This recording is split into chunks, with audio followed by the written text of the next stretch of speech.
खबर शायद देखी होगी कि ट्विटर ने गवर्नमेंट ऑफ पाकिस्तान का ऑफिशियल अकाउंट खबर के मुताबिक गिलगित बल्तिस्तान से ब्लॉक कर दिया है। क्या देख रही हैं कि आने वाले टाइम में क्या डेवलपमेंट होने जा रही है? एलॉन मस्क ने जो ये किया है या ट्विटर की तरफ से ये जो अगर किया गया है, इसके पीछे क्या रीजन हो सकती है? शोएब, उस बात पे हम 2 मिनट मैं आपके पहले लेना चाहूंगी। रिसेंटली आपने हर वीडियो में किसी भी कश्मीरी जो भी आपके साथ जुड़ा उससे आपने पूछा कि आप पहले एक नेशनलिस्ट हैं या फिर आप पहले एक रिलीजन को जो है सपोर्ट करते हैं, तो सबका जो जवाब था वो नेशनलिस्ट था। और मेरे जो लास्ट जवाब में काफी कंट्रोवर्सी हुई, लेकिन मैं असल में कहना क्या चाहती थी और लोगों ने क्या जब कभी भी इस्लाम की बात आती है या रिलीजन की, मुस्लिम रिलीजन की बात आती है, तो बड़ी शक की निगाहों से देखा जाता है, ये कहते हुए कि ये तो मुसलमान है, कहीं ये टेररिस्ट तो नहीं है, अरे ये तो मुस्लिम है, कश्मीर से है, कहीं ये मिलिटेंट तो नहीं है। तो काफी जो है इस चीज को लेकर के काफी स्टेटमेंट्स जो है वो हमें देखने को मिलती है। रियलिस्टिक इस्लाम की इमेज क्या है वो मैं आपको इस मतलब बताना चाहती थी, जो कि शायद नहीं समझ पाए कुछ लोग। तो मैं आपको बता दूं कुछ रियल इस्लाम है, जिसमें हमारे प्रॉफेट मोहम्मद सल्लल्लाहु अलैहि वसल्लम ने ये बात साफ साफ कही है कि जिस नेशन में आप रहते हो उस नेशन की आप रिस्पेक्ट करो, इज्जत करो और उसे दिल से मानो। तो इस्लाम के मुताबिक जो नेशन है वो सबसे पहले आता है। तो मैं भी तो एक मुसलमान हूं, तो एज पर मी जो नेशन है वो सबसे पहले आता है। इस्लाम के नाम पे कई लोग अपना बिजनेस चला रहे हैं, इस्लाम के नाम पे काफी दंगे फसाद होते हैं, लेकिन हम कश्मीरी हमेशा ये बात प्रूफ कर देते हैं कि कश्मीर में शांति और अमन है। इस्लाम में जो फर्स्ट प्रायोरिटी है वो नेशन को दी गई है। तो मैं एक प्राउड नेशनलिस्ट हूं, मेरा कहने का ये मतलब था। और मैं इस्लाम को क्यों बीच में लेके आ रही थी, देखिए मोटो ऑफ एवरी रिलीजन क्या होता है, हर एक रिलीजन का क्या मकसद होता है, चाहे वो हिंदू हो, सिख हो, क्रिश्चियन हो, कोई भी क्यों ना हो, सबका यही मोटो होता है कि इंसानियत फैले, ह्यूमैनिटी को जो है हम सबसे पहले बढ़ावा दे। एक गार्डन है उसमें कई तरह के फूल होते हैं और वो फूल जो है वो हमें अपनी तरफ अट्रैक्ट करते हैं। तो इसका मतलब है हिंदुस्तान एक ऐसी जगह है जहां पर कई तरह के फूल हैं, ठीक है, वहां पर हिंदू भी है, मुसलमान भी है, सिख भी है, ईसाई भी है, सब है। ह्यूमैनिटी जो है वो, इंसानियत जो है वो सिर्फ भारत में पाई जाती है। तो हम तो पहले प्राउड नेशनलिस्ट हुए, उसके बाद हम किसी चीज को। तो मेरा जो कहने का मतलब था वो ये था। काफी ऑडियंस ने गिले शिकवे किए, तो मैं तो सबसे पहले थैंक यू करना चाहूंगी उन ऑडियंस को जिन्होंने इस बात को समझा कि मैं असल में कहना क्या चाहती थी। मैंने पूरे कमेंट्स पढ़े, और थैंक यू करना चाहूंगी उन ऑडियंस को भी जिन्होंने शायद ये नहीं समझा कि मेरा कहने का क्या मतलब था। But thank you so much, आपने देखा, मैंने देखा कि वीडियो को कितना प्यार दिया, तो thank you so much for that. So for me मैं अगर आपको कहना चाहूंगी कि मेरे लिए सबसे पहले नेशन है। और एज पर इस्लाम अगर मैं कहूंगी कि नेशन फर्स्ट ही है, क्योंकि इस्लाम में इस चीज को प्रायोरिटी दी है। आपको कुछ ऐसी पर्सनैलिटीज के नाम बता देती हूँ जो मुसलमान थे और जिन्होंने अपने देश का नाम जो है वो इंटरनेशनली रोशन किया। आप एपीजे अब्दुल कलाम को जानते होंगे, मैं आपको ये साफ साफ क्लियर कर दूं, आप मोहम्मद असलम खान को जानते होंगे, आप ए आर रहमान को जानते होंगे, आप सलमान खान को जानते होंगे। ऐसे बहुत से सितारे हैं, और सबसे बड़ा सितारा 1965 की इंडो पाक वार में एक नौजवान शहीद हुआ था, अब्दुल हमीद उनका नाम था। वो भी एक मुसलमान थे और उन्होंने पाकिस्तान के 8 टैंकरों को बुरी तरीके से उछाड़ दिया था, फेंक दिया था। तो वो भी तो एक मुसलमान थे। तो मैं वो मुसलमान हूँ जो अपने देश को प्राउड फील करवाना चाहती हूँ कि किस तरीके से कश्मीर की बेटी लड़ रही है और हमेशा सच के लिए आवाज उठाती है। जबरदस्त हवाले से अगर बात करें, लद्दाख का आपका विजिट रहा, मैं देख रहा था कि आपने वहां पे काफी ज्यादा चीजों को एक्सप्लोर किया। आप बताना चाहेंगे कि लद्दाख में इंटरनेट सर्विस की क्या फैसिलिटीज हैं? लद्दाख में अगर रोड ट्रैक की बात करें वो कैसे हैं? लद्दाख में अगर हम शॉपिंग मॉल या अगर कोई है तो वो किस तरीके से, आप काइंडली अगर एक्सप्लेन करें पाकिस्तान। अगर आपने मेरी वीडियोस देखी होंगी, शोहेब, अगर आपने मेरी वीडियोस देखी होंगी तो आपने रोड देखा होगा कि जी। बड़ा ही मतलब ऐसा लगता है कि इंसान किसी हाईवे पे घुसा है और वो हाईवे से ही अलग अलग जो है सिटीज में जा रहा है। तो वहां की रोड इतनी स्मूथ है। मैं आपको पहले बता दूं कि जम्मू कश्मीर लद्दाख पहले एक स्टेट हुआ करता था। आफ्टर आर्टिकल 370 जो है लद्दाख को अलग कर दिया और जम्मू कश्मीर को अलग कर दिया।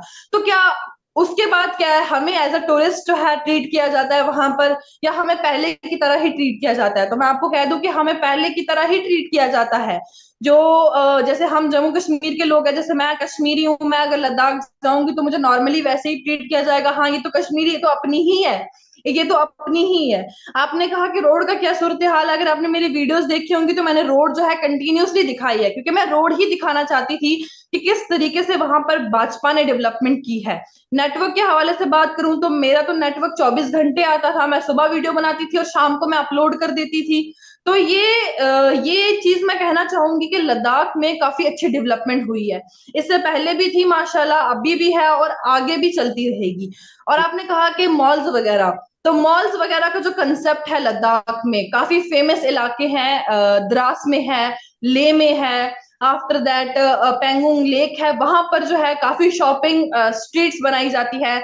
मॉल्स जो है अभी तो वो कंसेप्ट है वो सिटीज में है, लेकिन जो एग्जैक्टली जहां से हम ट्रेडिशनल चीजें लद्दाख की खरीदते हैं, तो आपने एक चीज नोटिस करी होगी कि जब भी हमें कोई ट्रेडिशनल चीज लेने के लिए जाना होता है, चाहे कहीं पे भी, तो वो हमें हमेशा रोड के साइड पे मिलती है, ये एक ऐसी जगह पर मिलती है जो पूरा मार्केट बना हुआ होता है। तो वो कभी कभी हमें शॉपिंग मॉल्स में भी नहीं मिलती, तो मेरे को शॉपिंग मॉल्स में जाने की जरूरत ही नहीं पड़ी, क्योंकि जो जो चीजें मुझे वहां पर मिल रही थी वो एकदम रोड पे लगी हुई थी। तो वो ये है कि अगर वहां पर कोई टूरिस्ट जाता है तो उसको ज्यादा घूमने की कोई जरूरत नहीं है, क्योंकि जो उसे चाहिए होता है वो उसके सामने होता है। तो इससे ये मतलब है कि टाइम भी वेस्ट नहीं होता है आपका, आप अपनी मनपसंद चीज भी ले लेते हो, आपके पास रोड्स भी हैं, आपके पास सब कुछ है। तो ये एक स्पेसिफिक जो है मैं कह सकती हूँ कि एकदम सही था कि लद्दाख में भी डेवलपमेंट है, कश्मीर में भी है, जम्मू में भी है। तो अगर इंडिया की इस चीज की मैं बात करूंगी, अगर मैं, वैसे तो मैं किसी सरकार को यहाँ पर सपोर्ट नहीं करती हूँ, मैंने पहले ये बात कही थी, मैं किसी भी सरकार के लिए, क्योंकि मैं एक जर्नलिस्ट हूँ और एक जर्नलिस्ट का काम रहता है कि वो रियलिटी दिखाए। लेकिन आफ्टर 370 जो भाजपा यहाँ पर आई है उसने बहुत काम किया है। जितना भाजपा ने काम किया है शायद 70 सालों में उतना काम हमारे कश्मीर में नहीं हो पाया, उतनी डेवलपमेंट हमारे कश्मीर में नहीं हो पाई, जिसकी वजह से कश्मीर जो है इंटरनेशनली कोई भी चीजें साइन नहीं करता था।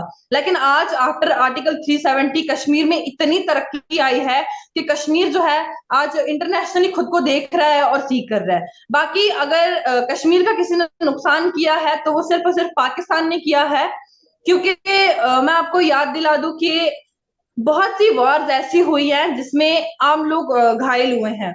आपने 1971 इंडो पाक वॉर की तो सुना ही होगा। मैं जब देखिए मैं आपको एक बता दूं कि मैं जब लद्दाख गई तो वहां पर जो था वो पूरी वॉर मेमोरियल बना हुआ है कि कौन सी वॉर कहाँ पर हुई थी और कौन सी वॉर कहाँ पर हुई थी। तो जब मैंने 1971 की वॉर देखी जो को इंडो पाक के दरमियान में थी, तो मैंने एक चीज नोटिस करी कि अगर कश्मीरियों को किसी चीज से नुकसान हुआ है तो सिर्फ वो वॉर से हुआ है, वो पाकिस्तान से ही हुआ है, क्योंकि आपके वहां से कुछ मिलिटेंट्स आते थे, कुछ लोग आते थे जो खुद को जो है आगे कर देते थे और फिर हमारे भाइयों के कान भर के उनका माइंड वॉश करते थे, ब्रेन वॉश करते थे कि हाँ आप लोग गोलियां उठाओ, आप लोग बंदूकें उठाओ, आप लोग पत्थर उठाओ, रोड पे निकलो, आप लोग स्कूल मत जाओ, आप लोग नाराबाजी करो। तो ये कंसेप्ट जो है ये पाकिस्तान से ही आया है। ऐसा नहीं है कि मैं एक कश्मीरी हूं तो मैं पैदाइशी होते ही हाथों में पत्थर लेने लग जाऊंगी, नहीं। तो अगर हमारा किसी ने नुकसान किया है ज्यादा तो वो पाकिस्तान ने किया है। अगर पाकिस्तान और हमारे यानी कि हिंदुस्तान के रिलेशंस ठीक होते तो शायद कश्मीर का जो कश्मीर को नुकसान हुआ था वो नहीं होता। मैं ये बात बिल्कुल साफ साफ क्लियर कर देती हूँ। 1971 की जो वॉर मैंने देखी, तो मैं जब भी पाकिस्तानी यूट्यूबर्स के साथ डिबेट में बैठती हूँ, जब उनके वहां से जर्नलिस्ट आते हैं, माशाल्लाह इतनी नॉलेज होती है उनके पास, मैं क्या कहूँ, इतनी नॉलेज, जो कि ये कहते हैं कि 1971 की वॉर में सिर्फ 2000 सैनिकों ने अपने हाथ खड़े किए थे।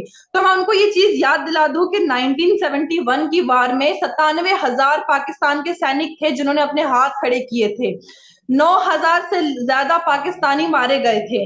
तो ये जो कंसेप्ट है जो अभी अभी मतलब, चलिए ये तो आप कहेंगे कि आप इस बात को क्यों छेड़ रहे हैं, मैं इसलिए छेड़ रही हूँ क्योंकि कहीं ना कहीं पाकिस्तान की सरकार अभी भी ये सोच रही है कि कश्मीर को हम किसी भी तरीके से ले आएंगे।